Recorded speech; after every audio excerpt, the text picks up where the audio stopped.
What if I told you that the richest person who ever lived was not a tech giant from Silicon Valley? What if his name wasn't Rockefeller, Carnegie, or Bezos? Hey history buffs, welcome back to another episode of Shadows of History. Whether you stumbled in by accident or you've been riding with us since the first video, I'm really glad you're here. If you're into gripping stories, deep dives into moments that shaped the world, long-lost truths, or those eerie, wait, that really happened kind of tales, you're absolutely in the right place. Before we dive into today's episode, real quick, go ahead and tap that subscribe button if you haven't already. Hit the like button if you're feeling the vibes, and drop a comment down below. I seriously love reading what you all have to say. Whether it's theories, extra facts, or just saying hi, it means a lot.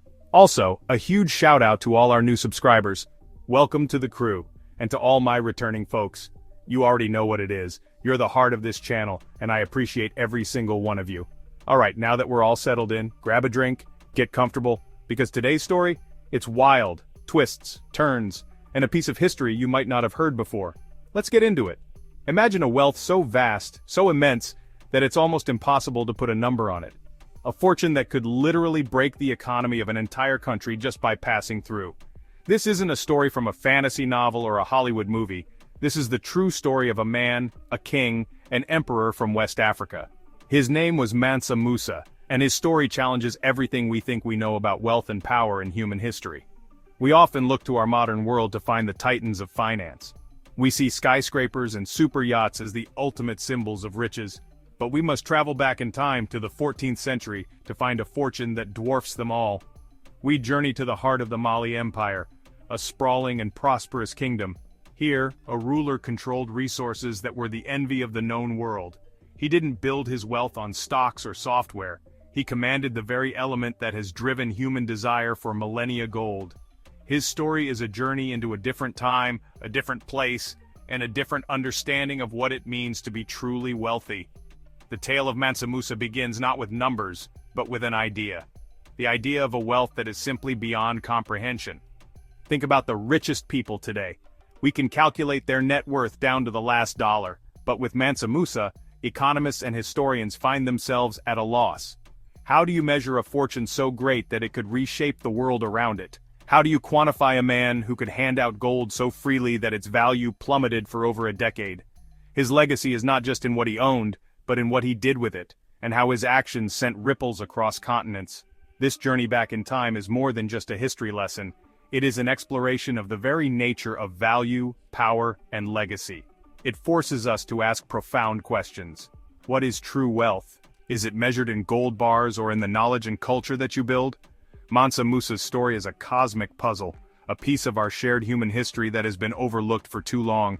It's a story of a brilliant ruler, a devout pilgrim, and a man whose riches were, quite simply, out of this world. Let us begin this journey and uncover the truth about the Golden King of Mali. To understand the legend, we must first understand the man. Who was Mansa Musa? He was born around the year 1280, a member of the Keita dynasty. Mansa was not his first name, it was a title. It meant King of Kings or Emperor in the Mandinka language. He ascended to the throne of the Mali Empire around 1312. But his path to power was not one of direct inheritance. He was the deputy of the previous emperor, Abu Bakr II. And Abu Bakr II was a man with a dream that stretched far beyond the sands of Africa. He was an explorer, obsessed with the idea of what lay beyond the vast Atlantic Ocean. The story goes that Abu Bakr II was convinced he could cross the ocean. He assembled a grand fleet of 200 ships filled with men, food, water, and gold. They set sail into the unknown, with strict orders not to return until they had reached the other side or run out of supplies. Only one ship came back. Its captain told a story of a great river in the middle of the ocean that swept the other ships away. But Abu Bakr II was not deterred. He decided to lead a second, even larger expedition himself. He gathered 2,000 ships and appointed his trusted deputy Musa to rule in his place until he returned. Abu Bakr II sailed into the horizon and was never seen again, and so, Musa became Mansa Musa. He was now the ruler of one of the largest and most prosperous empires on earth. The Mali Empire was a marvel of its time. It stretched for over 2,000 miles from the coast of the Atlantic Ocean deep into the interior of the continent. It encompassed lands that are today part of modern-day Mali, Senegal, Gambia, Guinea, Niger, and Mauritania. This was not a primitive or isolated kingdom. It was a sophisticated and well-organized state with a powerful army and a complex system of administration. The empire was a thriving hub of culture, learning, and most importantly, trade. Mansa Musa proved to be more than just a placeholder king. He was a visionary leader, a skilled administrator, and a devout Muslim. He inherited a powerful empire, but he would be the one to elevate it to legendary status. He expanded its borders, strengthened its government, and fostered an environment of peace and security. Under his rule, merchants could travel from one end of the empire to the other without fear. He understood that the true strength of his kingdom lay not just in its military might, but in its economic prosperity and cultural richness. He was the man who would put Mali on the map, quite literally. The Mali Empire was a force of nature in the medieval world. Its foundations were laid by the legendary Sundiata Keita, the Lion King, a century before Musa's time. Sundiata united the Mandinka peoples and forged a powerful centralized state. By the time Mansa Musa took the throne, the empire was already a major player on the world stage. It controlled crucial trade routes that crisscrossed the Sahara Desert. These routes were the lifeblood of West Africa, connecting it to North Africa, the Middle East, and even Europe. Caravans of camels, the ships of the desert, carried goods back and forth, creating a vibrant network of commerce and exchange. This empire was a place of great cities and centers of learning. Cities like Niani, the capital, and Gao were bustling urban centers, but perhaps the most famous of all was Timbuktu. Under Mansa Musa's influence, Timbuktu would transform from a simple trading post into a legendary city of scholarship and wealth. It became home to great mosques and magnificent libraries. Scholars, poets, and artists from all over the Islamic world flocked to Timbuktu, drawn by the emperor's patronage. The city became a beacon of knowledge where books were more valuable than any other commodity, except perhaps for one. That one commodity was gold. The Mali Empire sat on top of some of the richest gold deposits the world has ever known. The region around Bambouk, Bur, and Galam was a literal gold mine. In fact, historians believe that at its peak, the Mali Empire was responsible for producing almost half of all the gold in the Old World, Europe, Africa, and Asia combined. This wasn't just gold dust, it was pure, high-quality gold, found in vast quantities. The emperor had exclusive rights to all the large gold nuggets found in his mines, while the people were free to trade in gold dust. This system ensured that the Mansa's personal treasury was always overflowing. The empire's structure allowed this wealth to flourish. It was a federal system with many provinces and vassal states paying tribute to the central government. This tribute often came in the form of goods like grain, cattle, and military supplies, but also in gold and salt. The empire's powerful army maintained peace and order, making the trade routes safe for everyone. This stability was crucial. It allowed the complex economic machine of the empire to run smoothly, generating incredible wealth for the state and its ruler. Mansa Musa was not just a king sitting on a pile of gold. He was the CEO of a massive, continent-spanning enterprise. So, just how rich was Mansa Musa? This is where the numbers become staggering, almost unbelievable. When we try to compare his wealth to modern billionaires, our calculations break down. Today, we can track every stock, every asset of someone like Elon Musk or Jeff Bezos. Their wealth is a public record, fluctuating with the market. At his peak, Elon Musk's net worth has been estimated at over $300 billion. It is a mind-boggling sum of money. But many economists and historians agree that Mansa Musa's wealth was far, far greater. In fact, they describe it as incalculable or incomprehensible. Let's try to put this into perspective. Imagine a wealth so vast that it cannot be measured in today's terms. Some have tried to estimate it, throwing around figures like 400 billion, 500 billion, or even higher. But these are just guesses. The truth is his control over the world's gold supply gave him a purchasing power that has no modern equivalent. He didn't just own a lot of money, he owned the source of the money itself. He commanded a resource that was the basis of economic power across 3 continents. His fortune wasn't just a number in a bank account, it was a fundamental force of the global economy. Why is his wealth so hard to calculate? Because he wasn't operating in a modern capitalist system. His wealth was tied to land, resources, and tribute. He owned countless gold mines whose total output we can only guess at. He controlled the trans-Saharan trade in salt, another incredibly valuable commodity at the time. Salt was so precious it was often traded for its weight in gold. His empire produced so much gold that he could literally disrupt the entire Mediterranean economy with a single act of generosity. Unlike a modern billionaire, his wealth wasn't just personal, it was the wealth of his entire empire, and he could wield it at will. So when we ask if Mansa Musa was richer than Elon Musk, the answer is a resounding yes. It's not even a close comparison. It's like comparing a candle to the sun. Elon Musk's wealth, as immense as it is a fraction of a global economy worth trillions. Mansa Musa, on the other hand, controlled a huge portion of the world's most valuable resource. His financial power was absolute in his time. He could build cities, fund armies, and shower foreign lands with gold on a scale that no single individual could dream of today. He wasn't just playing the game, he owned the entire game board. Where did all this incredible wealth come from? Well, the answer actually lies deep within the earth of West Africa. The primary source of Mansa Musa's riches was, without a doubt, gold. You see, the Mali Empire was strategically located on top of three of the world's largest gold fields: Bambouk, Bur, and Galam. And these weren't just small deposits.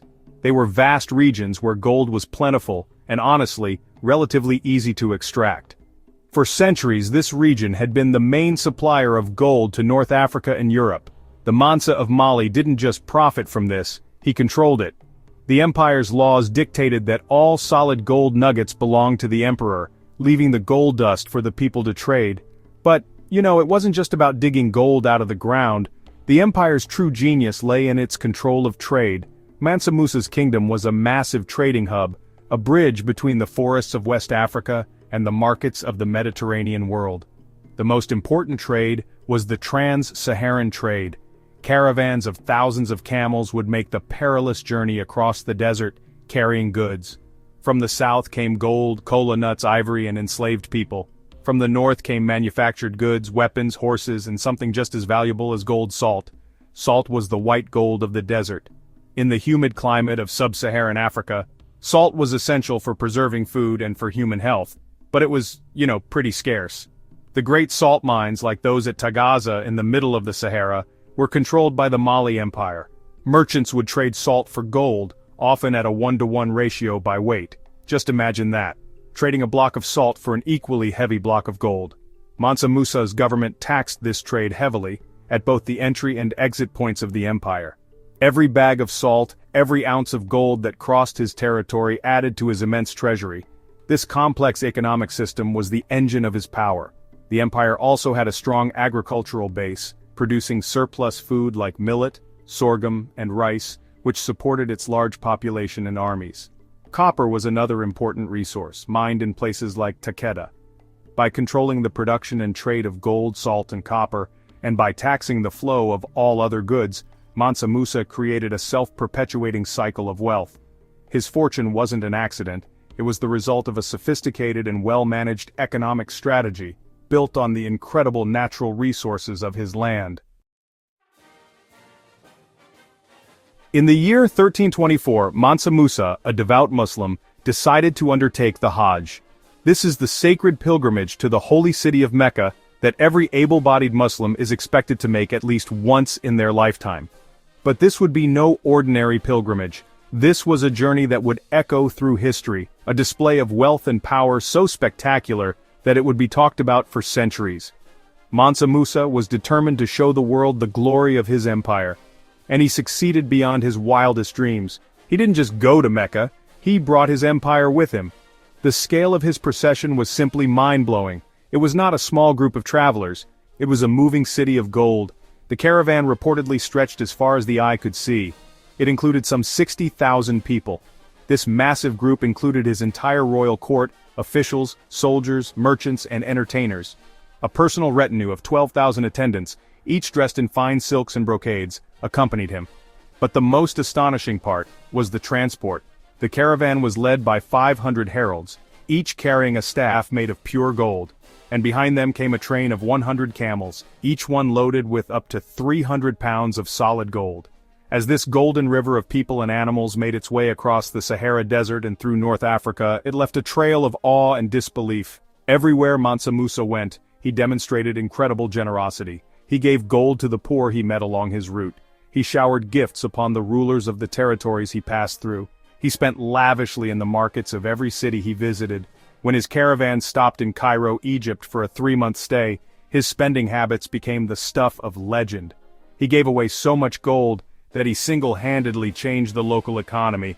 The impact in Cairo was immediate and devastating. Mansa Musa injected so much gold into the city's economy that the value of gold plummeted. The price of goods skyrocketed as inflation ran rampant. The local gold market completely crashed, and according to some accounts, it took the region more than a decade to recover from the economic shock. This one event demonstrates his wealth more than any number ever could. He possessed so much gold that simply by giving it away, he could destabilize the economy of one of the most powerful and prosperous regions in the world. His pilgrimage had put Mali and its golden king on the world map forever. The journey to Mecca was more than just a display of wealth. It was a profound act of faith and a brilliant diplomatic mission. When Mansa Musa and his vast caravan finally arrived in the holy cities of Mecca and Medina, he continued his acts of piety and generosity. He performed the sacred rituals of the Hajj with great devotion. He funded the construction of mosques and provided food and lodging for other pilgrims. His presence was a sensation. People who had never even heard of Mali were now captivated by this powerful and generous king from the heart of Africa. He was building bridges between his empire and the wider Islamic world. On his journey home, Mansa Musa continued to shape the world around him. He had spent so much gold that, believe it or not, he actually ran out of cash. He had to borrow money at high interest from lenders in Cairo to finance his return trip. This fact alone is astounding. A man so rich he could break an economy had to take out a loan. But this also shows his character. He began to recruit the best and brightest minds he could find. He brought back with him scholars, architects, poets, and scientists from across the Islamic world. He was determined to bring the knowledge and culture of the great centers of learning back to his own kingdom. One of the most important people he brought back was an architect and poet from Andalusia named Abu Ishaq al-Sahili. Al-Sahili was tasked with a grand project to transform the cities of the Mali Empire into world-class centers of architecture and learning. He introduced new building techniques using fired bricks and innovative designs. He oversaw the construction of some of West Africa's most iconic buildings, including the famous Djinguereber Mosque in Timbuktu, which still stands today. He also built a grand new palace for the emperor in the capital. Mansa Musa wasn't just spending his wealth, he was investing it in the cultural and intellectual future of his people. The pilgrimage had a lasting impact on how the world saw Africa. Before Mansa Musa's journey, European maps of Africa were often blank spaces, filled with myths and monsters. After his journey, that began to change. News of his incredible wealth spread like wildfire. In 1375, the famous Catalan Atlas was created. It is one of the most important world maps of the medieval period. And on that map, for the first time, West Africa is depicted with a powerful king on his throne. The caption reads, "This black lord is called Musa Mali, lord of the blacks of Guinea. So abundant is the gold which is found in his country that he is the richest and most noble king in all the land." When Mansa Musa returned from his pilgrimage, he was a changed man with a new vision. His journey had exposed him to the great intellectual and cultural centers of the Islamic world, and he was determined to replicate that greatness in his own empire. He embarked on one of the most ambitious building programs in African history. His goal was to turn the Mali Empire into a beacon of learning, faith, and architectural beauty. He poured his immense resources into this project, forever changing the landscape of cities like Timbuktu and Gao. This was the beginning of Mali's golden age. Timbuktu in particular became the crown jewel of his empire. Under his patronage, the city flourished into a world-renowned center for Islamic scholarship. He commissioned the construction of the great Djinguereber Mosque and other madrasas or schools. The Sankore University was established, which became one of the most important institutions of higher learning in the world. It was not a university in the modern sense but a collection of independent schools, each with its own master scholar. At its peak, it housed an estimated 25,000 students, a quarter of the city's population, studying everything from law and theology to astronomy and mathematics. The value of knowledge in Timbuktu became paramount. The city became a major hub for the book trade. Scribes and copyists were in high demand, and the libraries of Timbuktu held hundreds of thousands of manuscripts. It was said that books were the most profitable item to trade in the city's bustling markets. Scholars from all over the Islamic world were drawn to the city, creating a vibrant intellectual community. Mansa Musa's investment in education created a legacy of knowledge that would endure for centuries, preserving ancient texts and fostering new ideas long before the European Renaissance. Mansa Musa ruled for about 25 years, and in that time, he transformed his empire. He established strong diplomatic and economic ties with other powers, from Morocco to Egypt. He created a stable and secure environment where art, science, and commerce could thrive. His reign is remembered as a period of peace, prosperity, and intellectual achievement. He did more than just accumulate wealth. He used that wealth to build a lasting civilization. His legacy is not just the gold he gave away, but the cities he built, the libraries he filled, and the golden age of knowledge he ignited in the heart of West Africa. Today, his story is resurfacing. As Africa reclaims its history, Mansa Musa stands tall, not just as a man of wealth, but as a symbol of black excellence, leadership, and visionary power. He reminds us that African empires were not only rich, but advanced, sophisticated, and interconnected with the world. Why, after 700 years, should we still talk about a king from a distant empire? Because the story of Mansa Musa is more than just a tale of incredible wealth. It is a vital piece of our shared human history that has been too often ignored or forgotten. It challenges the common narrative that world history was shaped only by events in Europe and Asia. It reveals a powerful, sophisticated, and incredibly wealthy African empire that was a major player on the global stage. Learning about Mansa Musa helps us to see a more complete and accurate picture of our past. His story inspires us to rethink our definition of wealth and power. In our modern world, we often measure success in dollars and cents, in stock prices and market caps. Mansa Musa reminds us that true legacy is built on more than just material riches. He used his phenomenal wealth to foster education, build magnificent cities, and spread knowledge. He invested in culture and faith.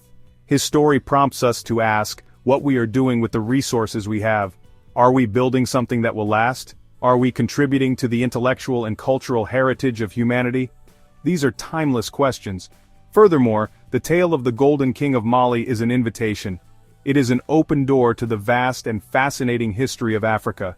For too long, the history of the continent has been presented as something that only began with the arrival of Europeans.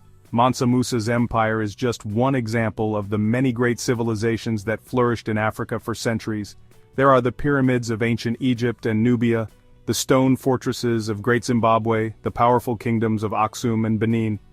Exploring these histories enriches our understanding of the human experience and celebrates the diverse achievements of people all over the world. So, the next time you hear a debate about the richest person in history, you will know the answer. It was a man whose wealth was beyond calculation, whose generosity could crash economies, and whose vision built a golden age of learning in the desert. Mansa Musa's story is a testament to the fact that history is full of surprises. It is a reminder that there are always new worlds to discover, even in our own past. It encourages us to be curious, to dig deeper, and to explore the incredible stories that have shaped our planet. The story of Mansa Musa is not just African history, it is world history, and it is a story that deserves to be told. We remember kings and crowns, but Mansa Musa wore gold on a continent and made the world take notice. He was the richest man who ever lived, and Africa's golden king.